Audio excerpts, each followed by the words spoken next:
নমস্কার। আজকে বেস্ট টাইমের দর্শকদেরকে আজকে মোহনবাগান ভার্সেস জামশেদপুর এফসির খেলা আছে। গত ম্যাচে আইসিএলে প্রথম ম্যাচ জামশেদপুরে 1 গোলে মাইনাস ছিল মোহনবাগান। আজকে এই কলকাতায় খেলা আছে সল্টলেক স্টেডিয়ামে। আজকে অতি অবশ্যই মোহনবাগানকে জয়লাভ করতেই হবে। মোহনবাগান হারতেই পারে খেলায়, এই এত দীর্ঘমেয়াদী খেলাতে একটা বাজে রেজাল্ট হতে পারে, তাহলে মোহনবাগান টিমকে বাজে বলার কোনো অবকাশ নেই। ধারাবাহিকতা একভাবে বজায় রেখে দীর্ঘমেয়াদী এই লিগে খেলে গেছে। একটা ম্যাচ ব্রেকডাউন হয়ে গেছে, সেটা নিয়ে কোনো অসুবিধা নেই, কিন্তু আজকে মোহনবাগান যেন তেন প্রকারে দর্শকদের কথা চিন্তা করে প্লেয়াররা আগের খেলা যেহেতু হেরেছে, আজকে সেই জায়গাটা একদম সুন্দরভাবে জয় দিয়ে আজকে সিজনটা একদম শেষের দিকে এসে গেছে।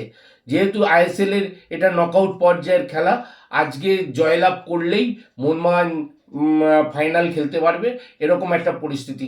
আজকে মোহনবাগানের জন্য শুভেচ্ছা রইল, শুভকামনা রইল।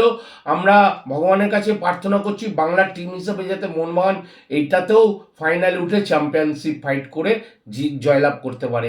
আমার ভিডিওটা যদি ভালো লাগে অবশ্যই লাইক করবেন, শেয়ার করবেন, কমেন্ট করবেন, আমাদের সঙ্গে থাকবেন। ধন্যবাদ।